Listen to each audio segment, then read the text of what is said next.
What is going on, everybody? Kevin Calhoun here, Calhoun Show, and we have a fun show for you this week as the trade deadlines approach, and we've had a little bit of movement. DeMarcus Cousins is headed to the Pelicans, and he got dealt during the All-Star game, and I'm going to talk a little bit about the All-Star game and the All-Star weekend in general, because it's kind of shitty and it doesn't seem like anybody wants to really mention that.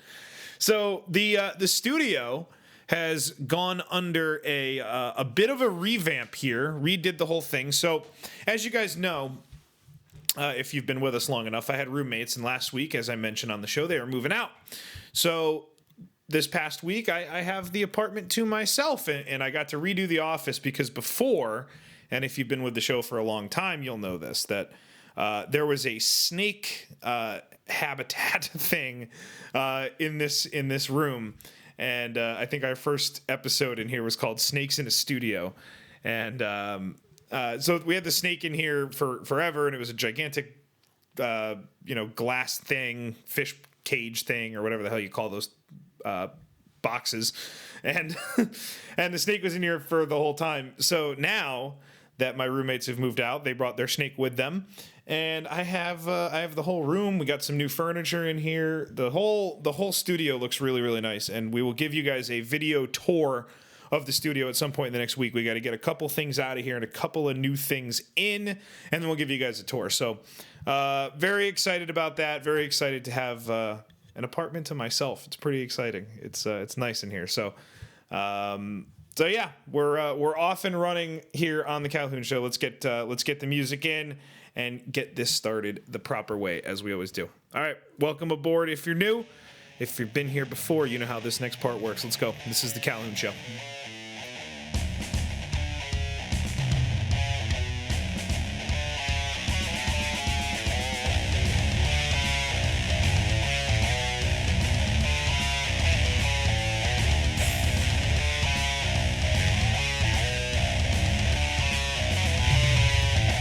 As always, you can follow the show on Twitter at Calhoun Show and email the show calhounshow@gmail.com.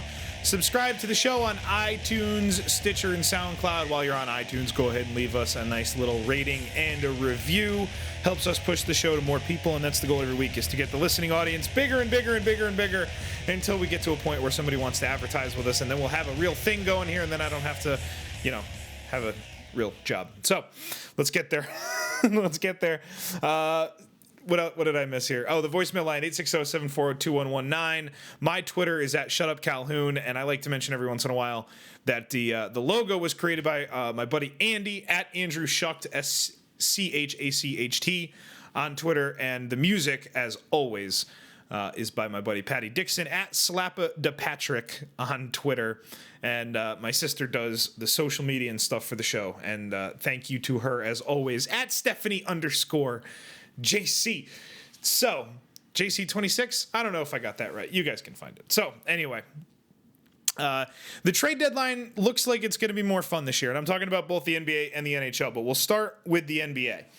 And we teased this on the Twitter page, and I think it's kind of fun that we've now reached a point where, and you can throw Magic Johnson into this as well with his new role with the Lakers, we are now at a point in 2017 where Danny Ainge and Larry Bird can shape the East playoffs. Like, they can control everything that happens based on how aggressive they want to be. The story came out today that Indiana's willing to move Paul George, and they're looking for trade partners for him. We know that Boston is in the mix with a lot of different players here, and are they going to buy? They have the Brooklyn pick that's available. I mean, the Celtics are loaded with draft picks, and having that top 3 pick, which is likely to be the number 1 pick in the draft coming up this year, it's a big piece. It's a big piece. Now, speaking of the big pieces that have moved already, with DeMarcus Cousins moving, you analyze what Sacramento got in return. Now, everyone and their brother is posting articles about how Sacramento got fleeced and Sacramento didn't get what they should have for that kind of a talent. I don't know if I should agree or disagree with any of that. I don't know enough about it. All I know is that when I look at what they got with the first and the second, Buddy Hield, we saw what Buddy Hield did in the NCAA tournament, and we've seen what we've seen from him in the NBA. So is it a piece to build around? Maybe. Is New Orleans' draft pick going to be high enough in the first round in what is a good draft? Are you going to get what you need? And is your team better a year from now, 2 years from now, 4 years from now, because you made this trade? Now, you're talking about the most prolific scorer / rebounder combo stat compiler in the league. Is Boogie Cousins a guy that can win in this league? I don't know. There are warning signs with him for sure about his ability to be on a team and play nice with others and be a positive influence on his compatriots and his coaching staff. These things have been issues in the past. So is it going to be a good fit? Maybe. Is New Orleans doing something different? Yeah, they're doing something different. Building around two dominant bigs with Cousins and Davis. Does it work? I don't know. But to me, New Orleans got the best piece of the trade. And if I'm looking at a trade and I don't know specifically how to react to it, my first instinct is always to say, then it's probably fairly even, and I'm going to probably side with the team that got the best piece. And in this situation, Sacramento got the best piece. So now with moving forward, you have Paul George now being floated. You have Carmelo Anthony consistently involved in trade talks, or at least trade rumor. Derrick Rose, for some reason, Derrick Rose's name has been mentioned a lot here in the last few days. And I think the teams that you have to look out for are the teams in the Eastern Conference that are a piece away from contending with an injured Cleveland, right? Because that's where we are. You have to hope Cleveland's not fully healthy when you get there, and that there's no guarantee. 2 years ago, they weren't even close. 2 years ago, they completely fell apart. So you look around at the pieces available and the teams that are there. I think Jahlil Okafor should move. I think Philadelphia has no use for him. I think they could move Nerlens Noel. And if you told me that you're going to build your team around Embiid and whatever you can get back, and I know we've talked about this before, but that's tempting. Embiid, Simmons, and whatever you can haul for Okafor and Noel. I mean, that's a move I would make, and that's a move I would pursue, because I think Philadelphia is a year away. I think that this process, and I know they call it the process, and now Embiid is the process, has taken a really long time, and I think they fumbled and foobarred their way through the whole thing, but now they're coming out on the other side, and they have a lot of chips in their stack. They have a lot of things they can do. And if you're Philadelphia, you're looking at draft picks. And if you're Boston,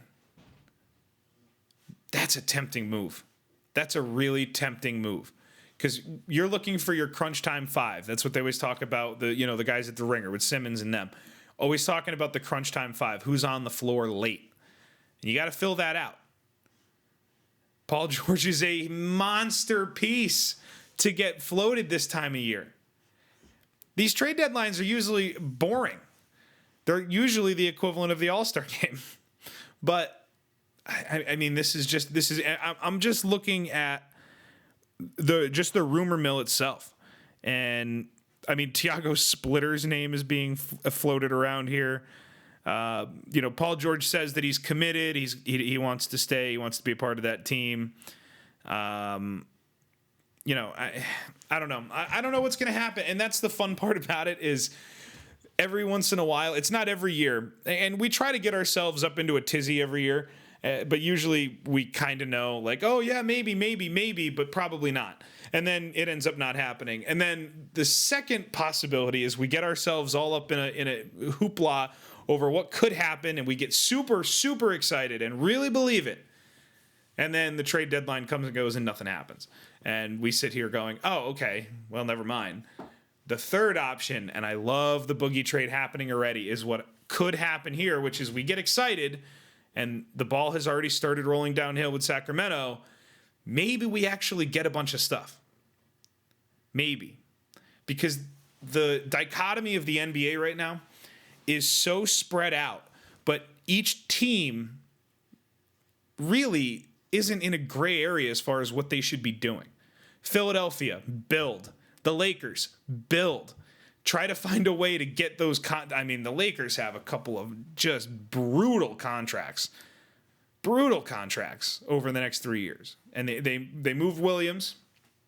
We'll see if they can move anybody else. But you look at the bottom teams with the Philly and LA and what Sacramento's trying to do, and it's all over the place. And the East is a little more muddled because it's all close standing wise between 7 and 12 or so. That's not having looked at it today. Those are the numbers off the top of my head. Maybe you see less movement from those middle teams as far as selling goes. Personally, I don't think anything's going to happen with the Knicks. I don't think Carmelo's going to get moved. I have obviously no knowledge of this. It just doesn't seem to make sense to me. I don't see a team paying for Carmelo what the Knicks would need to justify. And the overwhelming point in there has to remain that Carmelo has a no trade clause. So who knows what could happen. The NHL side is fun, especially for me as a Penguins fan, because the Penguins are falling apart in a few ways. Injury-wise, on the back end, they're hurting. They don't want to move Derek Pouliot out of Wilkes-Barre. They don't trust him. They don't like him. They want to trade him. The thought was maybe the Penguins were going to have to go get a forward, but probably not now. Probably a defenseman if they're going to do anything. But the interesting one, and this is the one that has the entire league waiting to see what happens, is the Marc-Andre Fleury situation. Now, if I was the Penguins, I would bite the bullet, swallow my pride in the fact that I'm only going to be able to protect Murray from the expansion draft. I would let Vegas take him, and I wouldn't trade him. I don't know what you can get back for Fleury. Maybe you can get a pick back that you could use. I don't know. But going into the playoffs and going down the stretch, having two starting goalies, especially with, I don't know how happy Fleury is. I know he loves Pittsburgh, and I think he wants to stay even in the role that he's in, and I'm sure he's frustrated with it, but everything he says suggests that he doesn't want to leave. If that situation can be habitable and coexist and, to use the same term, play nice, I wouldn't do anything. I really wouldn't do anything. And I keep mentioning this, and I mention this every time I talk about the NHL because I'm really trying to get this across to people. You go back and watch Toronto-Winnipeg and look at Laine and Matthews and just watch any of these games with Marner and McDavid and Eichel. It's sensational to watch what these guys are doing. And by the way, let's clear something up here. Brent Burns is third in the league in scoring as a defenseman. You know what that gets him? It gets him the Norris. You know what it doesn't get him? The Hart Trophy, because that belongs to Connor McDavid. Connor McDavid is leading the league in scoring. He's 19 years old. He's the captain of a team that has been in last place so often. They've had like 4 number 1 overall picks in the last 10 years, and he's got that team in second place in the Pacific. That is your MVP. I'll hear nothing else.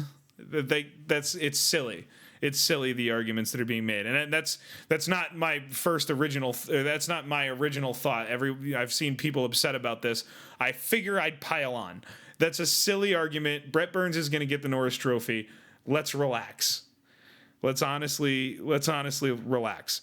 So there's other names that have been looked at, and we talked a little bit about the Avalanche. With Duchesne and less likely Landeskog could be moved.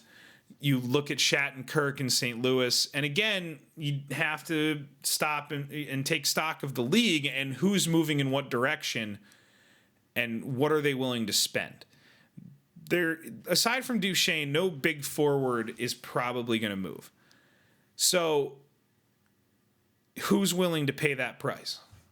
And that's what it comes down to. And I don't know. I don't know. I try to be wary I really do. I try to keep my expectations to the absolute minimum. It's like how I treat New York Giants free agency. And last year was a revelation and a beautiful, beautiful happening that they actually spent a bunch of money on the defense. And it worked, for the record. And hopefully they can do it again with Pierre-Paul. But I try to keep my expectations low because the Giants usually aren't active on free agency day one or in general with the big names, just like almost every trade deadline sucks. That's just what it is. Speaking of things that suck, we're going to talk about the All-Star Weekend. Here we go. It's the Calhoun Show. The Calhoun Show. So I want to talk for a minute about All-Star games. And it's the same with all the major sports that it doesn't matter anymore. And I didn't grow up in the era that our parents grew up in, at least for those of us in our 20s, where, you know, you had all-star games where it was competitive and it was a time where you would see players play against each other that you'd never see, combinations you'd never had before. And I can imagine how that would be exciting, but where we're at now, all these players, they move around in free agency, and even if they're not moving, you know, they have friends on other teams and they have Snapchat stories together and Instagram pictures together. It's different. It's different. The competitive edge went away. Now, what we got used to seeing was, at least in the NBA All-Star Game, it was a alley-oop contest, it was a dunk contest or whatever for 3 quarters, and then in the 4th quarter they'd buckle down and try to play a little bit of defense. Not really, no dangerous plays or anything, but they'd try to win. Now, I'd be lying to you if I told you I watched the All-Star Game. I didn't, because I can't stand it. Because it's poorly run, it's poorly thought out. The entire weekend is completely messed up in general. There's no point in having a dunk contest or a 3-point shooting contest unless the best athletes are competing in the events. I really believe that. I find no entertainment in watching guys I've never heard of from the D-League dunk. Guess what? I assume anyone in the NBA, if they're tall enough, has the ability to dunk a basketball. Now, if you have a shitload of people that can dunk a basketball, it is very likely that among some of these ridiculous athletes, there's going to be some that can dunk a ball really impressively. Now, they might come up with nifty new ways to do it or whatever, but you know what, the dunk contest, you know when it's interesting? It's when Dwight Howard's got a Superman cape on. You know why? Because it's Dwight Howard. I don't give a shit if Aaron Gordon puts a cape on. I don't care. Who cares? These things don't matter. Now, the 3-point contest is a little better. A little better, you get a couple more names in there. But even still, you're not going to catch me watching it. Because I want Curry, I want Thompson, I want Corver. Just give me the shooters. The real guys in the league that make shots and take a ton of them and get looks and are well-known, popular players. Now, the NFL is the biggest, the worst of these. It's the Pro Bowl. It's completely not taken seriously. But that one we kind of get. This isn't real. Who cares? Major League Baseball's All-Star Game had a stupid rule that made it competitive. But I think it'll stay competitive. I think the Major League Baseball's All-Star Game is the best All-Star Game out there. NHL's 3-on-3 tournament style, whatever. There's no hitting. It's not real hockey, but I get why it's not. I don't care about them. I know it's a nice marketable thing for the league, and those things are never going away. But all of the talk about the All-Star games and the things over the last few days, I could just go without it. I really could go without it. It doesn't. They do nothing for me. They do nothing for me. It's boring television.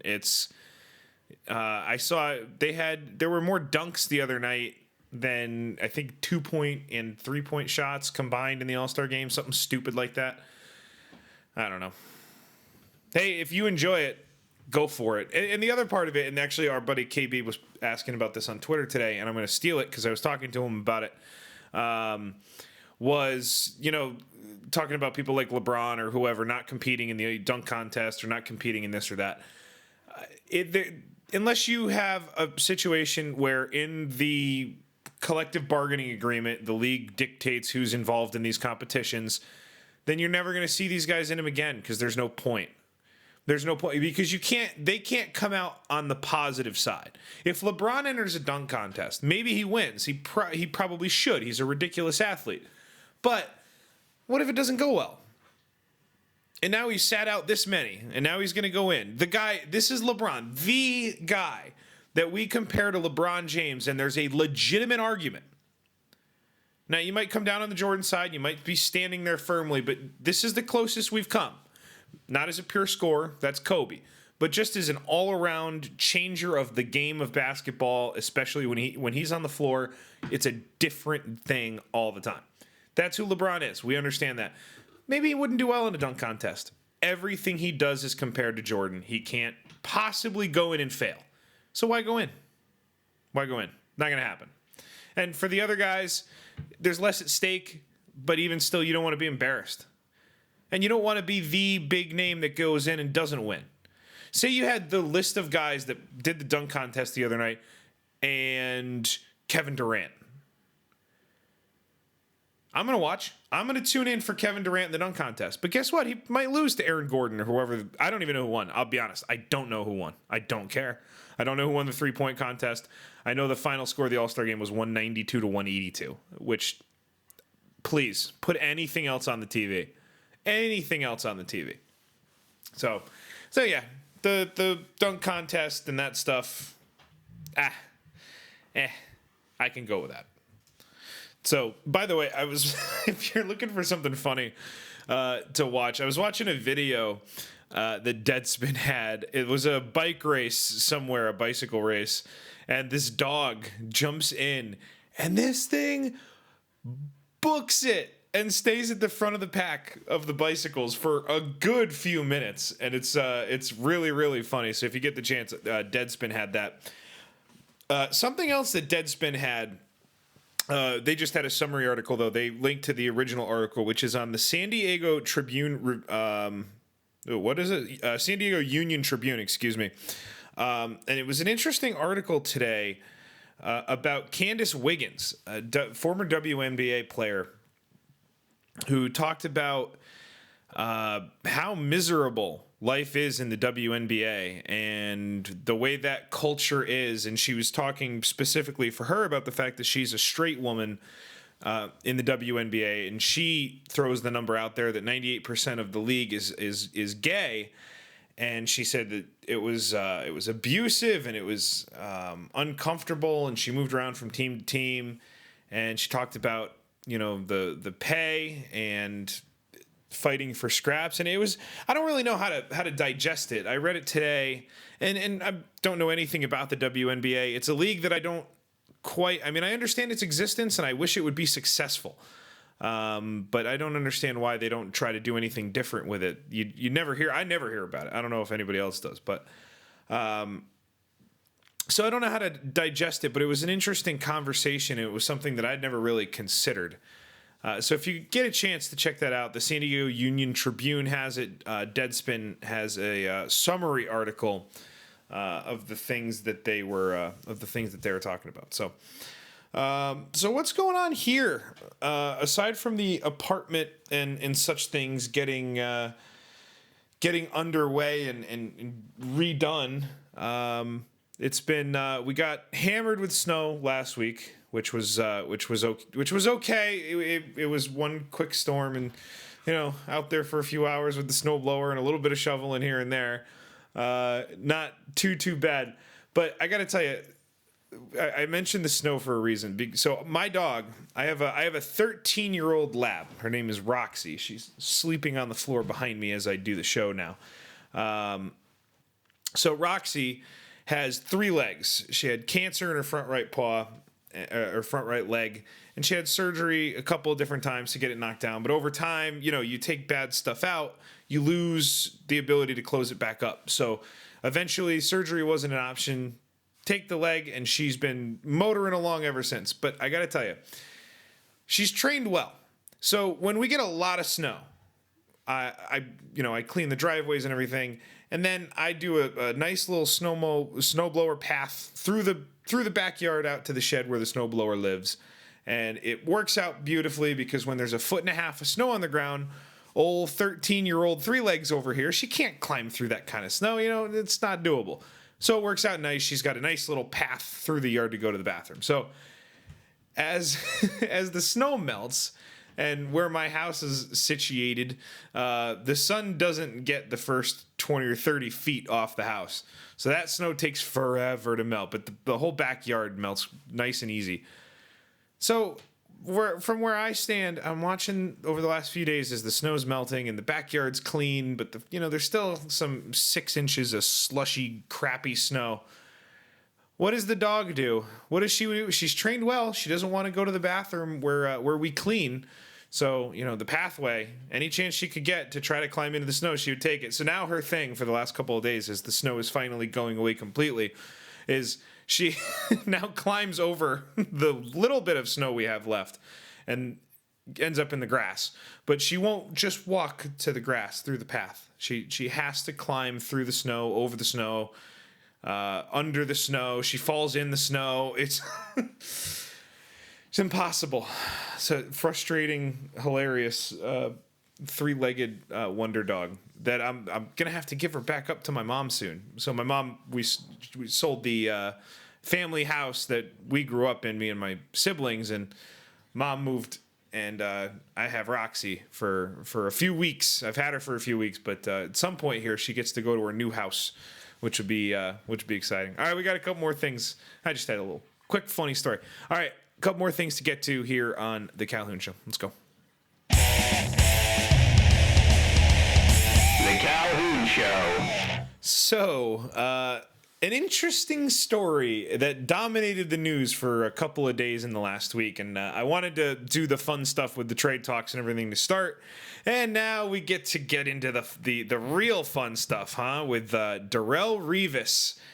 So, having gone to school in Pittsburgh and lived there for 4 years, I can tell you that I've been roughly where the thing happened, as has every college student and really anybody that lives in Pittsburgh. You've been on the south side.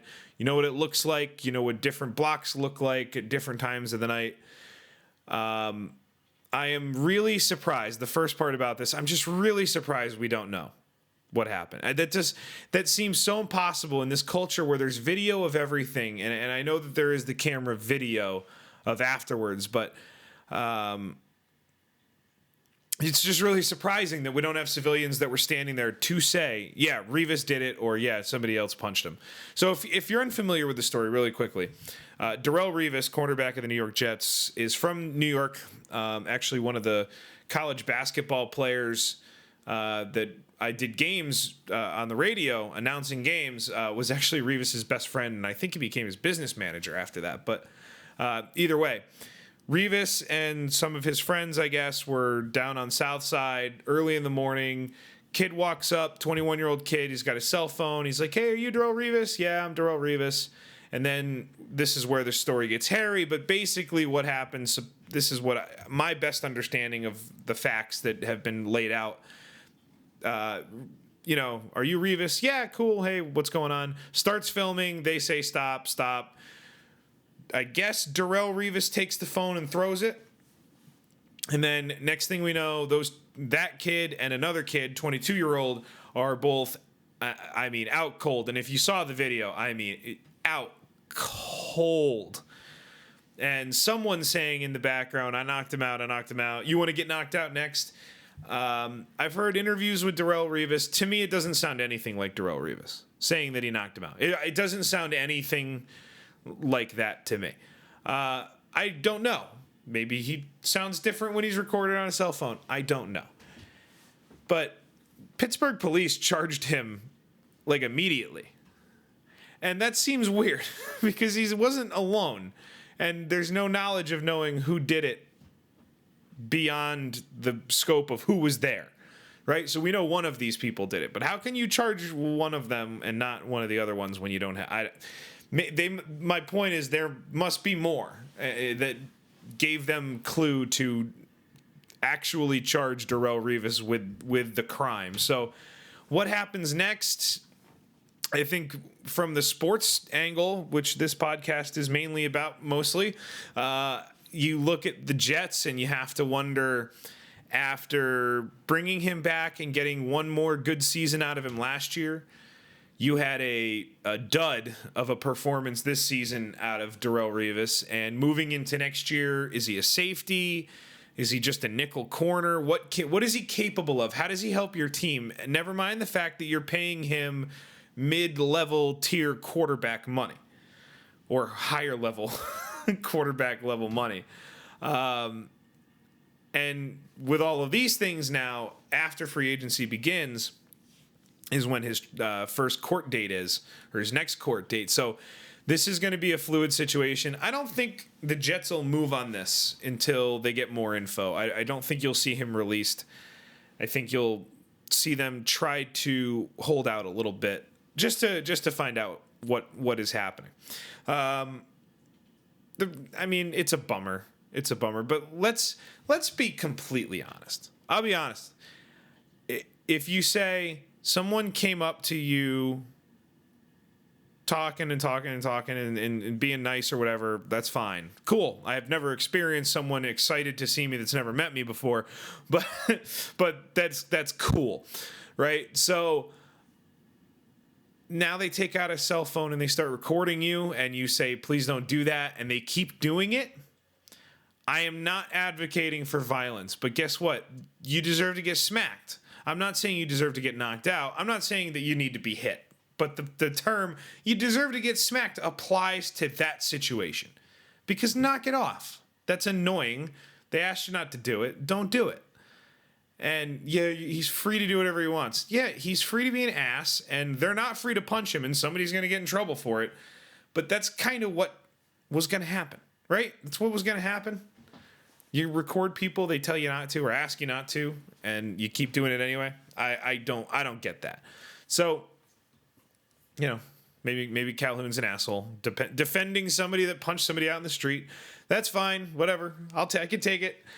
Don't leave people alone. Famous people don't need to be recorded all the time. That's silly. It's annoying.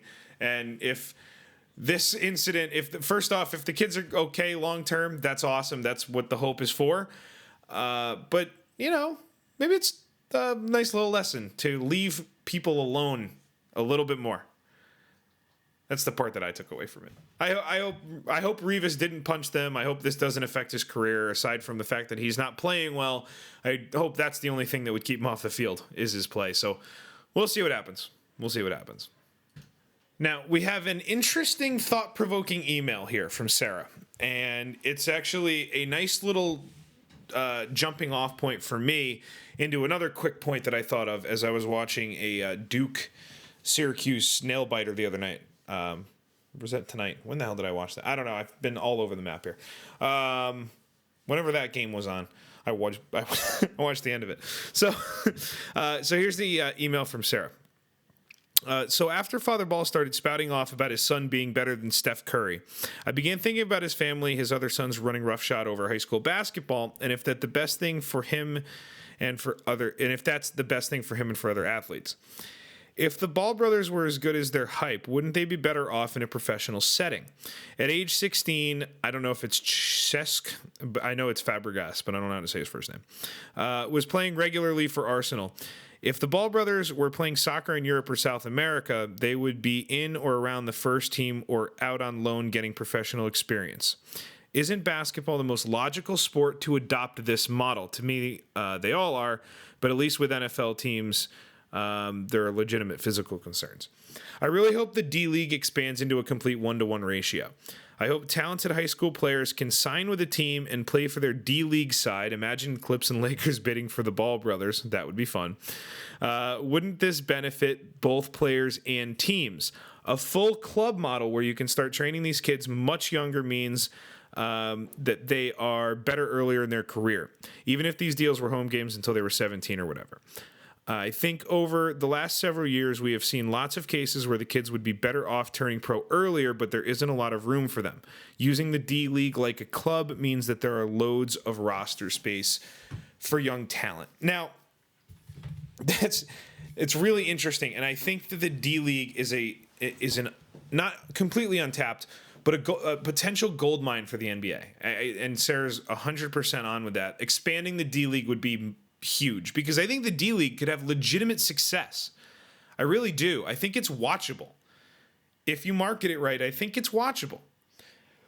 And the way you market it as watchable is you give it credence, you make it important. Now, the NBA, the one thing about that league is the teams are small.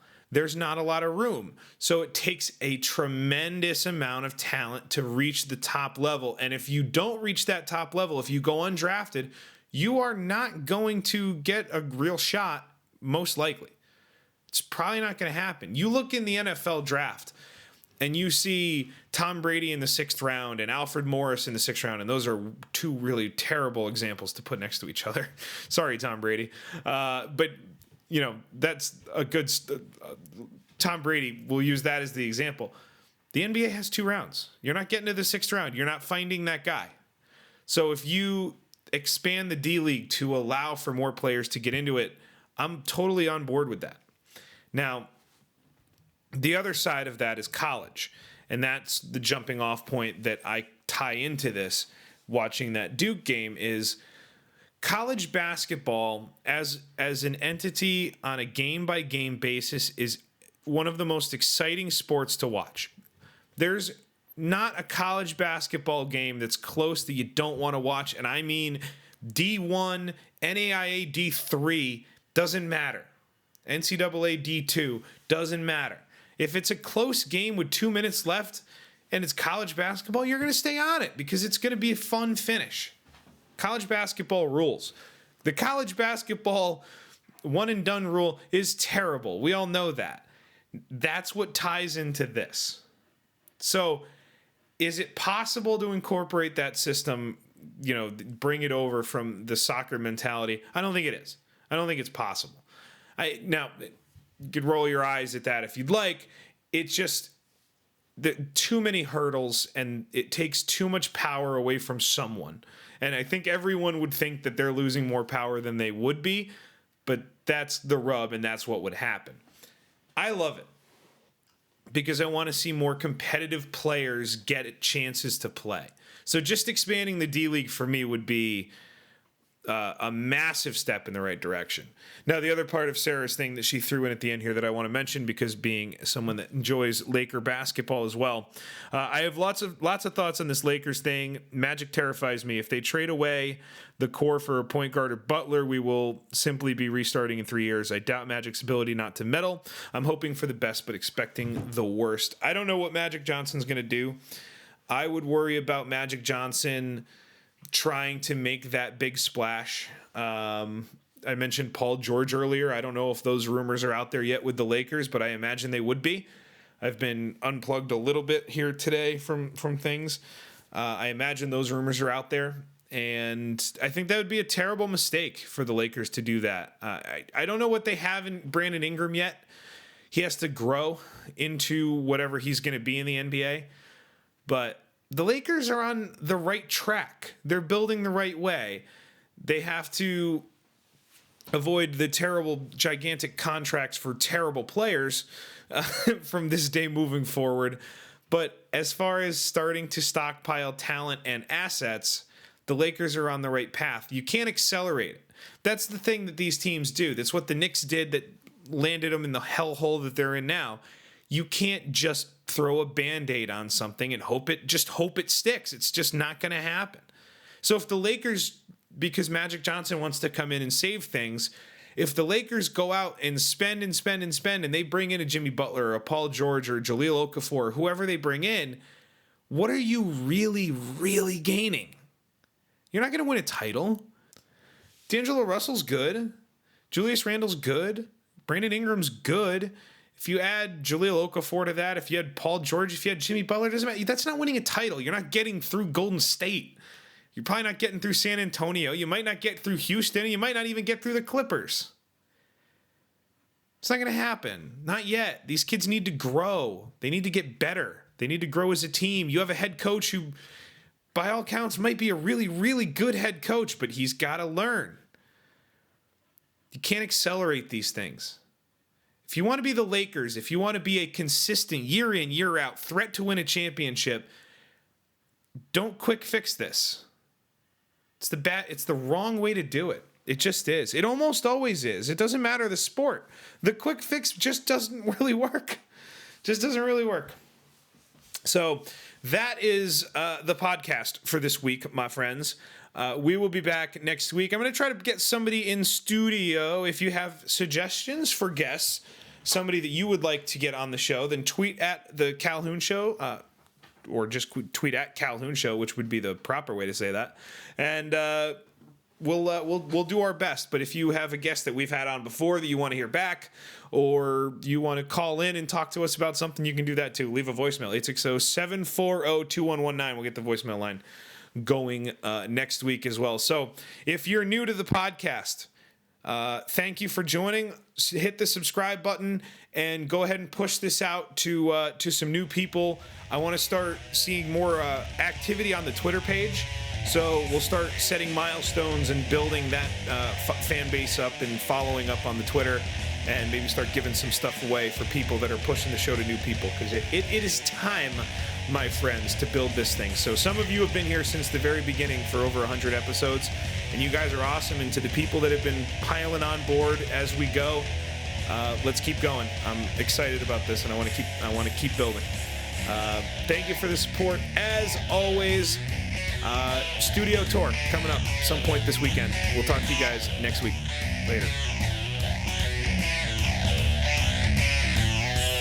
Thank you for listening to The Calhoun Show. Join the conversation by following the show on Twitter at Calhoun Show and emailing the show at calhounshow@gmail.com. You can also find us on Facebook, and don't forget to subscribe and download for free on iTunes. Want to hear yourself on the show? Leave us a voicemail by calling 860-740-2119.